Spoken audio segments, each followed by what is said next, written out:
നമുക്ക് ഇന്നത്തെ ടോപ്പിക് എന്ന് പറയുന്നത് മോളിക്കുലർ ബയോളജിയിലെ ഏറ്റവും ബേസിക്സ് ആയിട്ടുള്ള കുറച്ച് കാര്യങ്ങളാണ്. That is nucleic acid. എന്താണ് ന്യൂക്ലിക് ആസിഡ്?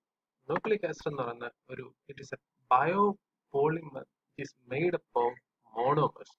ഇപ്പൊ എന്താ നിങ്ങൾ കെമിസ്ട്രിയിൽ പോളിമർ എന്താണെന്ന് മോണോമർ എന്താണെന്ന് പഠിച്ചു. പോളിമർ എന്ന് പറയുന്നത് മോണോമർ യൂണിറ്റ്സിന്റെ ഒരു റിപ്പീറ്റഡ് ആയിട്ടുള്ള ചെയിനെ വിളിക്കുന്ന പേരാണ് പോളിമർ. അത് ബയോളജിക്കൽ മോളിക്കൂളാണ് നമ്മൾ വിളിക്കും ബയോ പോളിമർ. എന്താണ് ഇവിടുത്തെ നമ്മുടെ മോണോമർ എന്ന് പറയുന്നത്? ന്യൂക്ലിയോടൈഡ് ആണ് ഇവിടെയുള്ള ഒരു മോണോമർ എന്ന് പറഞ്ഞു. ഇനി നമ്മുടെ ഇനി എന്താണ് ഈ ന്യൂക്ലിയോടൈഡ് അല്ലെങ്കിൽ ഈ പോളിമർ അല്ലെങ്കിൽ ന്യൂക്ലിക് ആസിഡിന്റെ ഫംഗ്ഷൻ എന്ന് നോക്കാം.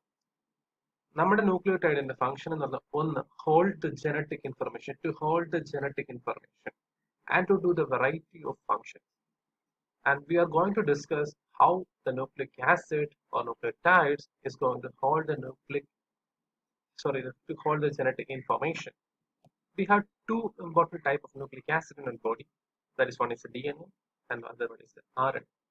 Deoxyribonucleic acid and riboxynucleic acid. നമുക്കിനി പ്രോട്ടീൻ എങ്ങനെ ഉണ്ടായത്? ഒരു ബയോപോളിമർ ആണ്. ഈ പ്രോട്ടീനകത്തുള്ള മോണോമർ എന്ന് പറയുന്നത് അമിനോ ആസിഡ്സ് ആണ്.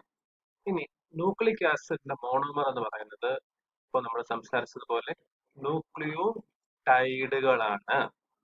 So what how nucleotides are made. ഇനി എങ്ങനെയാണ് ഒരു ന്യൂക്ലിയോടൈഡ് ഉണ്ടായിരിക്കുന്നത് എന്ന് നമ്മൾ നോക്കാം. ആ ന്യൂക്ലിയോടൈഡിന്റെ മേക്കപ്പിനകത്ത് നമുക്ക് പ്രധാനമായിട്ട് 3 പോർഷൻസ് ആണ് കാണാൻ സാധിക്കുക. ഏതൊക്കെയാണ് ആ 3 പോർഷൻ? എന്തൊക്കെയാണ് ആ 3 ബേസിക് സ്ട്രക്ചേഴ്സ്? ഒന്ന്, ഒരു ഫോസ്ഫേറ്റ് ഗ്രൂപ്പ് കാണും. 2, ഒരു ഷുഗർ ഗ്രൂപ്പ് കാണും. 3, ഒരു നൈട്രോജീനസ് ബേസ് കാണും. അപ്പൊ നിങ്ങൾ കണ്ടിട്ടുണ്ടാവും ഈ 3 ഗ്രൂപ്പിനെയും കണക്ട് ചെയ്യാനായിട്ട് there are some bonds attached with that. ആ ബോണ്ടിനെ പറ്റി നമുക്ക് വീഡിയോയുടെ അവസാന ഭാഗം ആകുമ്പോഴത്തേക്ക് നമുക്ക് ഡിസ്കസ് ചെയ്യാം. നമുക്ക് 3 കാര്യങ്ങളും പറഞ്ഞു കഴിഞ്ഞു. ഇനി നമുക്ക് ഷുഗറിനെ പറ്റി നമുക്ക് കൂടുതൽ എന്താന്ന് നോക്കാം. അപ്പൊ എന്താണ് ഷുഗർ മോളിക്യൂളിനകത്ത് ഉള്ളത്? ഷുഗർ മോളിക്യൂളിൽ ഉള്ളതെന്ന് പറയുന്നത് നമ്മളൊരു 5 കാർബൺ ഷുഗർ ആണ് നമ്മുടെ DNA ഉള്ളത്. നോർമലി നമ്മൾ കണ്ടുവരുന്നത് കൂടുതലും 6 കാർബൺ ഷുഗറുകളാണ്. ഏതൊക്കെയാണ് 6 കാർബൺ ഷുഗറുകൾ? ഒന്ന് ഗ്ലൂക്കോസ്. അങ്ങനെ 6 കാർബൺ ഷുഗറുകൾ ഉള്ളതിനെല്ലാം നമ്മൾ വിളിക്കുന്ന പേരാണ് hexoses. Hex means 6 carbons present. അതാണ് ഹെക്സോസസ് എന്നുകൊണ്ട് മീനിങ്. വേറെ എന്തൊക്കെ ഹെക്സോസുകൾ നമ്മൾ കണ്ടിട്ടാവാം? Mannose കണ്ടിട്ടാവാം, galactose കണ്ടിട്ടാവാം. ഇനി 5 കാർബൺ ഷുഗറിനെ വിളിക്കുന്ന പേരാണ് പെന്റോസസ്. മേജർ ആയിട്ട് 2 പെന്റോസസ് ഷുഗറുകളാണ് നമ്മുടെ ന്യൂക്ലിയോടൈഡിൽ കാണുന്നത്. ഒന്ന് റൈബോസ്, 2 ഡിയോക്സിറൈബോസ്. ഇതാണ് ഒരു ഷുഗറിന്റെ സിംപ്ലിഫൈഡ് ആയിട്ടുള്ള ഒരു സ്ട്രക്ചർ എന്ന് പറയുന്നത്. ഓക്കെ, ക്ലിയർ ആയോ? ഇനി നമ്മൾ നാച്ചുറലി കാണുന്ന ഷുഗേഴ്സ് ഏതൊക്കെയാണെന്ന് വെച്ചാൽ ഒന്ന് റൈബോസും ഡിയോക്സിറൈബോസും. ഇത് അതിന്റെ ശരിക്കുള്ള സ്ട്രക്ചറൽ ഫോർമുലയാണ് ഇവിടെ കൊടുത്തിരിക്കുന്നത്. ഇനി എങ്ങനെയാണ് ഇതിന്റെ കാർബൺ നമ്പർ എന്ന് വെച്ചാൽ ഇതിനെ നമ്മൾ carbon 1, carbon 2, carbon 3, carbon 4 and 5th carbon is located outside and സെന്ററിൽ നമുക്ക് ഓക്സിജൻ ആണ് ഉള്ളത്. അപ്പൊ ഈ ഓക്സിജന്റെ തൊട്ടടുത്തുള്ള കാർബണെ നമ്മൾ കാർബൺ നമ്പർ 1 എന്നും അങ്ങനെ ക്ലോക്ക് വൈസ് ആയിട്ട് കാർബൺ 1, 2, 3, 4, 5 എന്ന് നമ്മൾ വിളിച്ചു. 1, 2, 3, 4 ആൻഡ് ഔട്ട്സൈഡ് 5. ക്ലോക്ക് വൈസ് ഡയറക്ഷനിലാണ് കാർബണിന്റെ നമ്പർ നമ്മൾ ചെയ്തിട്ടിരിക്കുന്നത്. ഇനി നമുക്ക് നോക്കാം, ഈ പെന്റോ ഷുഗറിനകത്ത് വേറെ അറ്റാച്ച്മെന്റ് ആയിട്ട് ഫങ്ഷണൽ ഗ്രൂപ്പുകളായിട്ട് കൂടുതലും OHും Hകളും നമുക്ക് കാണാം. OH അങ്ങനെ കാണുന്നത്. അതിനകത്ത് ഇമ്പോർട്ടന്റ് ആയിട്ട് നമുക്ക് ശ്രദ്ധിക്കേണ്ടത് കാർബൺ നമ്പർ 2ലെ ഫങ്ഷണൽ ഗ്രൂപ്പ് എന്തൊക്കെയാണെന്ന് നമുക്ക് നോക്കാം. ഇവിടെ ഒന്നുകിൽ HOH ആകാം അല്ലെങ്കിൽ HH ആകാം. റൈബോസിന്റെ കേസിലാണെന്നുണ്ടെങ്കിൽ കാർബൺ നമ്പർ 2ൽ നമുക്ക് കാണാൻ പറ്റുന്ന അറ്റാച്ച്മെന്റ് എന്ന് പറയുന്നത് HOH ആണ്. പക്ഷെ ഡിയോക്സി ഒരു ഓക്സിജൻ റിമൂവ് ചെയ്തത് എന്ന് പറയുമ്പോൾ എന്താണ്? ഈ OHലെ ഒരു O മാറ്റി, അതാണ് ഡിയോക്സിറൈബോസ്. നമുക്കിവിടെ കാണാം, നമുക്ക് ഇവിടെ അതിനകത്ത് OHും ഇവിടെ Hുമാണ് ഉള്ളത്. അതാണ് ഡിയോക്സിറൈബോസും റൈബോസ് ഷുഗറും തമ്മിലുള്ള വ്യത്യാസം എന്ന് പറയുന്നത്. ക്ലിയർ ആയോ? ഇതിന്റെ കൂടെ നമുക്ക് പറയേണ്ട ഒരു കാര്യം എന്ന് പറയുന്നത് ഇവിടെ ഫങ്ഷണൽ ഗ്രൂപ്പ് ഡിയോക്സിറൈബോസില് H ആയതുകൊണ്ട് more stable ആണ്. So this kind of sugar can be found in DNA, while OH group ഉള്ളത് സ്റ്റേബിൾ അല്ല, അത്ര സ്റ്റേബിൾ അല്ല. അത്തരം ഗ്രൂപ്പുകൾ നമുക്ക് കാണാൻ പറ്റുന്നത് RNA-യിൽ ആണ്. ഇനി നമുക്ക് അടുത്ത് നോക്കാനുള്ളത്, നമ്മളിപ്പോ ഷുഗറിനെ പറ്റി പറഞ്ഞു. ഇനി ഈ ന്യൂക്ലിയോടൈഡിലുള്ള രണ്ടാമത്തെ മെയിൻ ഗ്രൂപ്പാണ് ഫോസ്ഫേറ്റ് ഗ്രൂപ്പ് എന്ന് പറയുന്നത്. ഇവിടെ കാണുന്ന ഫോസ്ഫേറ്റ് ഗ്രൂപ്പ് ആണുള്ളത്. ഈ ഫോസ്ഫേറ്റ് ഗ്രൂപ്പ് എന്ന് പറയുന്നത് എന്താണ്? നമ്മൾ നോർമലി കാണുന്ന ATP-യിൽ കാണുന്ന അതേ ഫോസ്ഫേറ്റ് ഗ്രൂപ്പ് തന്നെയാണ് ന്യൂക്ലിയോടൈഡിലും കാണുന്നത്. ഈ phosphate group is attached with 4 oxygen atoms. അതിൽ ഒരു oxygen atom it's doubly bonded and while other 3 oxygens are singly bonded. ഈ അതുകൊണ്ട് തന്നെ ഇതൊരു പോളാർ മോളിക്യൂൾ ആയിട്ട് ആക്ട് ചെയ്യും. Because it has highly ionised oxygen atom. അപ്പം ഈ ഫോസ്ഫേറ്റ് ഗ്രൂപ്പ് നമുക്ക് എന്തായിട്ടാണ് ആക്ട് ചെയ്യുന്നത്? It act as an ionised group. ഇത് നമുക്ക് ഇമ്പോർട്ടന്റ് ആണ്. കാരണം നമുക്ക് ഇനി പറയുന്ന ന്യൂക്ലിയോടൈഡ് എന്ന് പറയുന്നത് ഇനി പോളിമർ ആയിട്ട് മാറണം. ആ പോളിമറായി മാറുന്നതിന് ഈ പറഞ്ഞ ഹൈലി ഓക്സിഡൈസ്ഡ് സ്റ്റേറ്റ് എന്നുള്ളത് കൊണ്ട് നമുക്ക് ഒരുപാട് ആവശ്യങ്ങളുണ്ട്. മൂന്നാമത്തെ ഗ്രൂപ്പാണ് നൈട്രോജീനസ് ബേസ്. എന്താണ് നൈട്രോജനസ് ബേസ് എന്ന് പറയുന്നത്? The molecule that contain nitrogen and act as A base. അത്തരം ഗ്രൂപ്പുകൾ വിളിക്കുന്ന പേരാണ് നൈട്രോജീനസ് ബേസ് എന്ന് പറയുന്നത്. പ്രധാനമായിട്ടും 5 നൈട്രോജനസ് ബേസുകളാണ് നമുക്ക് നമ്മുടെ ന്യൂക്ലിയോടൈഡിൽ നമുക്ക് കാണാൻ പറ്റുന്നത്. അതെന്തൊക്കെയാണെന്ന് നമുക്ക് നോക്കാം. നമുക്കറിയാം, നമ്മുടെ ബയോമോളിക്യൂൾ കൂടുതൽ ഉണ്ടാക്കിയിരിക്കുന്ന എലമെന്റ്സ് എന്ന് പറയുന്നത് 1 കാർബൺ, 2 ഹൈഡ്രജൻ, 3 ഓക്സിജൻ, 4 നൈട്രജൻ. ഇവയൊക്കെ ചേർത്താണ് മേജർ ആയിട്ടുള്ള മിക്കവാറും എല്ലാ ബയോമോളിക്യൂൾസും ഉണ്ടായിരിക്കുന്നത്. എന്താണ് നൈട്രജന്റെ പ്രത്യേകത? നമുക്ക് അറിയാം, നൈട്രജന് ഇറ്റ് ക്യാൻ ഡൊണേറ്റ് ഇലക്ട്രോൺസ്. ഇലക്ട്രോണിനെ നമുക്ക് ഡൊണേറ്റ് ചെയ്യാൻ പറ്റുന്നത് കൊണ്ടാണ് അതിന് നമ്മൾ ബേസ് എന്ന് വിളിക്കുന്നത്. ഇലക്ട്രോണിനെ ഡൊണേറ്റ് ചെയ്യാൻ പറ്റുന്ന ആളെ നമ്മൾ എന്ത് വിളിക്കും? ബേസ് എന്ന് വിളിക്കും. ഇലക്ട്രോൺ അക്സെപ്റ്റ് ചെയ്യാൻ വിളിക്കുന്ന ആളെ എന്ത് വിളിക്കും? നമ്മൾ ആസിഡ് എന്ന് വിളിക്കും. അതേപോലെ ഇവിടെ നൈട്രജൻ എന്തായിട്ട് ആക്ട് ചെയ്യുന്നു? It can act as A base. ഇനി നമ്മുടെ കേസിൽ നൈട്രജന് ഈ കാർബണും ഹൈഡ്രജനും ഓക്സിജനായിട്ട് 2 രീതിയിൽ മോളിക്യൂൾ ഫോം ചെയ്യാം. ഒന്ന്, അത് സിംഗിൾ റിംഗ്ഡ് കണ്ടീഷനായിട്ടും ഡബിൾ റിംഗ്ഡ് കണ്ടീഷനായിട്ടും എന്ത് ചെയ്യാൻ പറ്റും? നൈട്രജന് ബോണ്ട് ചെയ്യാൻ പറ്റും. ആ സിംഗിൾ റിംഗിനെ വിളിക്കുന്ന പേരാണ് pyrimidines, and double rings are called purines. So what are the pyrimidines? An example ആണ് thymine, cytosine, uracil. Purine example ആണ് adenine and guanine. ഇതിന്റെ റിയൽ ആയിട്ടുള്ള അല്ലെങ്കിൽ റിയൽ മോളിക്കുലർ സ്ട്രക്ചർ ആണ് കൊടുത്തേക്കുന്നത് adenine, guanine, thymine, cytosine and uracil. അപ്പൊ ഇവിടെ ശ്രദ്ധിച്ചാൽ മനസ്സിലാവും, അഡിനിനും ഗാനിനും എന്താണ്? ഒരു ഡബിൾ റിംഗ്ഡ് സ്ട്രക്ചർ ആണ്.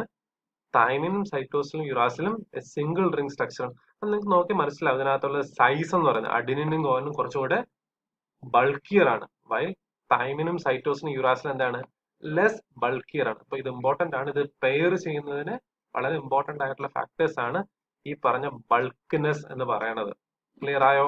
ഇനി നമുക്ക് നോക്കേണ്ടത്, ഇപ്പൊ നമ്മൾ 3 കമ്പോണന്റുകൾ പറഞ്ഞു. ഈ 3 കമ്പോണന്റിൽ എങ്ങനെ ഒന്നിക്കാം, അതായത് എങ്ങനെ ബോണ്ട് ചെയ്യിപ്പിക്കാം ഈ ഷുഗറിനെയും ഫോസ്ഫേറ്റിനെയും നൈട്രോജനസ് ബേസിനെയും എങ്ങനെ ബോണ്ട് ചെയ്യിപ്പിക്കാം എന്നുള്ളത് നോക്കാം. There is A bond between phosphate group and sugar and there is A bond between sugar and phosphate. ഇങ്ങനെ ആദ്യം എന്ത് ചെയ്യണം? ഒരു ന്യൂക്ലിയോടൈഡ് ഒരുമിപ്പിക്കണം. ഇനി ഇതുപോലുള്ള ഒരുപാട് ന്യൂക്ലിയോടൈഡ് ചേർന്നാൽ നമുക്ക് ഫൈനലി എന്ത് കിട്ടുന്നത്? ഒരു പോളിമർ കിട്ടുന്നത്. ആ പോളിമർ എന്ന് പറയുമ്പോൾ എന്തായിരിക്കാം? May be it can be N RNA or it can be DNA. അപ്പൊ ഇനി നോക്കേണ്ടത്, ഈ പറഞ്ഞ നൈട്രജനസ് ബേസും ഈ ഷുഗറും തമ്മിൽ എങ്ങനെയാണ് ബോണ്ട് ചെയ്യുന്നത്. അപ്പൊ നമ്മൾ നേരത്തെ നെയിം ചെയ്ത് ഓർമ്മയുണ്ടോ? C1, C2, C3, C4 and C5. അതിലിവിടെ നമുക്ക് C2 നമുക്ക് ഇവിടെ ഈ സ്ട്രക്ചറിൽ നമുക്ക് കാണാൻ ഒരു H മാത്രമേ കാണാൻ പറ്റുന്നുള്ളൂ. മീൻസ് എന്താണ്? അത് ഡിയോക്സി ഷുഗർ ആണ്. അപ്പൊ ഈ ഡിയോക്സി ഷുഗറുമായിട്ട് ഒരു നൈട്രജനസ് ബേസ് ആണ് ലിങ്ക് ചെയ്യുന്ന ആ ബോണ്ടിനെ വിളിക്കുന്ന പേരാണ് ഗ്ലൈക്കോസൈഡിക് ബോണ്ട്. എന്താണ്? ഒരു ഷുഗറും നൈട്രോജനസ് ബേസിനെയും കമ്പൈൻ ചെയ്യാൻ വേണ്ടി ഉപയോഗിക്കുന്ന ബോണ്ടിനെ വിളിക്കുന്ന പേരാണ് ഗ്ലൈക്കോസൈഡിക് ബോണ്ട്. അപ്പം ഗ്ലൈക്കോസൈഡിക് ബോണ്ട് എങ്ങനെയാണ് ഫോം ചെയ്തേക്കുന്നത്? ഷുഗറിന്റെ കാർബൺ 1ഉം പിരമിഡിന്റെ നൈട്രജൻ 1ഉം തമ്മിലാണ് ഗ്ലൈക്കോസൈഡിക് ബോണ്ട് ഉണ്ടായേക്കുന്നത്. ശ്രദ്ധിക്കുക, ഷുഗറിന്റെ കാർബൺ നമ്പർ 1ഉം പിരമിഡിന്റെ നൈട്രജൻ 1ഉം തമ്മിലാണ് എന്തുണ്ടാകുന്ന? ഗ്ലൈക്കോസൈഡിക് ബോണ്ട് ഉണ്ടാവുക. ഇനി അതേസമയം ഒരു പ്യൂരിൻ ആണെന്നുണ്ടെങ്കിൽ ആ പ്യൂരിന്റെ 9th നൈട്രജനും ഫസ്റ്റ് കാർബൺ ഓഫ് ഷുഗറും തമ്മിലാണ് ബോണ്ട്, ഒരു ഗ്ലൈക്കോസൈഡിക് ബോണ്ട് ഉണ്ടാകുന്നത്. നിങ്ങൾക്ക് ഈ നൈട്രജൻ എങ്ങനെയാണ് നമ്പർ ചെയ്ത് നോക്കണമെന്നുണ്ടെങ്കിൽ നിങ്ങളുടെ IUPAC നെയിമിംഗ് നോക്കിയാൽ മതി. അവിടെ നിങ്ങൾക്ക് അറിയാം ഈ നൈട്രജൻ എങ്ങനെയാണ് N1, N2, N3 എന്ന് നമ്പർ ചെയ്യുന്നത്. അപ്പൊ എന്താണ് നമ്മൾ പറഞ്ഞു വന്നത്? പിരമിഡിനാണെങ്കിൽ N1ഉം C1ഉം തമ്മിൽ ഗ്ലൈക്കോസൈഡിക് ബോണ്ട് ഉണ്ടാവും. പ്യൂരിനാണെങ്കിൽ N9ഉം C1ഉം തമ്മിൽ ഗ്ലൈക്കോസൈഡിക് ബോണ്ട്. ഇനി നമുക്ക് അടുത്ത ആരെയാണ് ബോണ്ട് ചെയ്യേണ്ടത്? ഈ ഫോസ്ഫേറ്റ് ഗ്രൂപ്പിനെയും ഈ ഷുഗറിനെയും തമ്മിൽ ബോണ്ട് ചെയ്യണം. കാരണം ഫോസ്ഫേറ്റ് ഗ്രൂപ്പും ഷുഗറും ബോണ്ട് ചെയ്യുന്നത് ഷുഗറിന്റെ 5th കാർബണും ഈ ഫോസ്ഫേറ്റ് ഗ്രൂപ്പിലെ ഒരു ഓക്സിജനും തമ്മിലാണ് ബോണ്ട് ഉണ്ടാവുന്നത്. ആ ബോണ്ടിനെ വിളിക്കുന്ന പേരാണ് എസ്റ്റർ ബോണ്ട്. ഇനി നമുക്ക് നോക്കാനുള്ളത്, ഇപ്പൊ നമുക്ക് ഒരു ന്യൂക്ലിയോടൈഡ് കംപ്ലീറ്റ് കിട്ടി. ഇനി ഈ ന്യൂക്ലിയോടൈഡുകൾ തമ്മിൽ എങ്ങനെയാണ് ജോയിൻ ചെയ്ത് ഒരു പോളി ന്യൂക്ലിയോടൈഡ് കിട്ടുന്നതാണ് നമുക്ക് അടുത്ത് നോക്കാൻ ഉള്ളത്. അപ്പൊ നമുക്ക് ഇവിടെ കാണാം ഈ ഒരു ഫോസ്ഫേറ്റ് ഗ്രൂപ്പ് ഈ ഈ ബേസിലെ 5th കാർബണുമായിട്ട് ബോണ്ട് ചെയ്തിരിക്കുന്നു. അതോടൊപ്പം അതിന് തൊട്ട് മുകളിലുള്ള 3rd കാർബണുമായിട്ടും ബൈൻഡ് ചെയ്തിരിക്കുകയാണ്. ഈ ഫോസ്ഫേറ്റ് ഗ്രൂപ്പ് ആരൊക്കെയാണ് ലിങ്ക് ചെയ്തിരിക്കുന്നത്? 3rd carbon of 1 sugar and 5th carbon of another sugar. അങ്ങനെ എന്ത് ചെയ്യും? പരസ്പരം ബോണ്ട്, ഈ ഫോസ്ഫേറ്റ് ഗ്രൂപ്പ് പരസ്പരം ബോണ്ട് ചെയ്യാനായിട്ട് ഹെൽപ്പ് ചെയ്യും. അപ്പൊ നമുക്ക് ഫൈനലി എന്ത് കിട്ടും? ഇതുപോലെയുള്ള ഒരു പോളിമർ കിട്ടും, പോളിമർ ഓഫ് ന്യൂക്ലിയോടൈഡ്സ്. അപ്പൊ നമുക്ക് ഫൈനലി എന്താ കിട്ടിയത്? ഒരു ഷുഗർ ഫോസ്ഫേറ്റ് ബാക്ക് ബോൺ. ഇതാണ് ഒരു ഷുഗർ ഫോസ്ഫേറ്റ് ബാക്ക് ബോണും കിട്ടി. നമുക്ക് ഇവിടെ എന്ത് കിട്ടി? ഒരു നൈട്രോജീനസ് ബേസുകൾ എന്ന് പറയുന്ന സാധനവും നമുക്ക് കിട്ടി. ഇതിപ്പോ ഇതിനകത്ത് പിരമിഡിൽ മാത്രമേ ഉള്ളൂ. It can be purine and pyramid also. ഇതിപ്പോ പ്യൂരിന്റെയും പിരമിഡിന്റെയും എന്താ ഒരു അറയാണ് നമുക്ക് കിട്ടാൻ പോണത്. ഇതിനകത്ത് നമുക്ക് ശ്രദ്ധിക്കാം, ഈ ഷുഗറും ഫോസ്ഫേറ്റും എല്ലാത്തിനകത്തും സെയിം ആയിരിക്കും.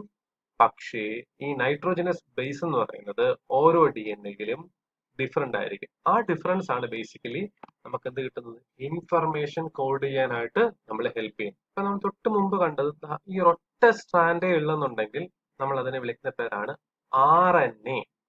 ഇനി അതേസമയം നമുക്ക് 2 സ്ട്രാൻഡുകൾ, ഒരു സ്ട്രാൻഡ് ഈ ഒരു ഡയറക്ഷനിലും മറ്റേ സ്ട്രാൻഡ് റിവേഴ്സ് ഡയറക്ഷനിലും ആണെന്നുണ്ടെങ്കിൽ അതിന് നമുക്ക് വിളിക്കാവുന്ന പേരാണ് DNA. അപ്പൊ RNA DNA തമ്മിലുള്ള ഒരു വ്യത്യാസം നമുക്ക് മനസ്സിലായി. DNA is double stranded and RNA is single stranded. അപ്പൊ DNAയുടെ 2 സ്ട്രാൻഡുകൾ എന്താണ്? ഓപ്പോസിറ്റ്ലി ആണ് റൺ ചെയ്തേക്കുന്നത്. അപ്പൊ ഇവിടെ നമുക്ക് നോക്കാം, എന്താണ്ട് ഈ ഷുഗറിന്റെ പൊസിഷൻ അല്ലെങ്കിൽ ഷുഗർ നൈട്രജന്റെ പൊസിഷൻ എങ്ങനെ ഇരിക്കുന്നു, അതിന്റെ നേരെ തലതിരിഞ്ഞിട്ടാണ് രണ്ടാമത്തെ സ്ട്രാൻഡിൽ നമുക്ക് കാണാൻ സാധിക്കുന്നത്. ഇനി DNA കേസിൽ നമ്മൾ പറഞ്ഞ 2 സ്ട്രാൻഡുകളാണ്. ഈ സ്ട്രാൻഡുകൾ എന്ത് ചെയ്യണം?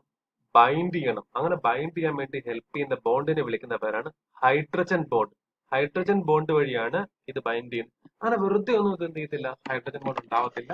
പകരം സ്പെസിഫിക് ആയിട്ടുള്ള ബേസസ് തമ്മിൽ മാത്രമേ ബൈൻഡ് ചെയ്യത്തുള്ളൂ. ഇനി ഏതൊക്കെയാണ് ആ സ്പെസിഫിക് ആയിട്ടുള്ള ബേസസ് എന്ന് നോക്കാം. കോംപ്ലിമെന്ററി ബേസ് പെയർ എങ്ങനെ നമുക്ക് ശ്രദ്ധിക്കാൻ പറ്റും? ഒരു അഡിനിൻ എപ്പോഴും ജോയിൻ ചെയ്യുന്നത് ഒരു തൈമിനുമായിട്ടാണ്. ഒരു ഗ്വാനിൻ എപ്പോഴും ബൈൻഡ് ചെയ്യുന്നത് ഒരു സൈറ്റോസിനുമായിട്ടാണ്. ഇനി ഇവര് ബൈൻഡ് ചെയ്യുന്നതിനകത്തും വ്യത്യാസമുണ്ട്. അത് ഡബിൾ ബോണ്ടഡ് ആണോ സിംഗിൾ ബോണ്ടഡ് ആണോ? നമുക്ക് നോക്കാം. അവിടെ A-T ആയിട്ട് ബൈൻഡ് ചെയ്തു, C-G ആയിട്ട് ബൈൻഡ് ചെയ്തു, T-A ആയിട്ട് ബൈൻഡ് ചെയ്തു, G-C-A-T ആൻഡ് T-A. ക്ലിയർ ആയോ? A-T-G-C ഇവർ തമ്മിലാണ് എപ്പോഴും ബൈൻഡ് ചെയ്യുന്നത്. അപ്പൊ ഇതാണ് ബേസിക്കലി നമുക്ക് കിട്ടുന്ന ഒരു DNA-യുടെ ഒരു സ്ട്രക്ചർ എന്ന് പറയുന്നത്. ഇതിന് നമ്മൾ ഇപ്പം വരച്ചത് നമ്മുടെ എന്താണ്? ഈ ഒരു സ്ട്രക്ചർ ആണ്. ഇതാണ് നമ്മുടെ ബേസിക്കലി എന്ന് പറയുന്നത് നൈട്രോജനസ് ബേസുകൾ എന്ന് പറയുന്നത്. ഈ നൈട്രോജനസ് ബേസുകളാണ് ബേസിക്കലി നമുക്ക് ഇൻഫർമേഷൻ കോഡ് ചെയ്യാൻ വേണ്ടി ഹെൽപ്പ് ചെയ്യുന്നത്. അതിന് ട്വിസ്റ്റ് ചെയ്ത ഫോം ആണ് ഒറിജിനലി നമുക്ക് നമ്മുടെ ബോഡിയിൽ കാണാൻ സാധിക്കുന്നത്. I hope this is clear.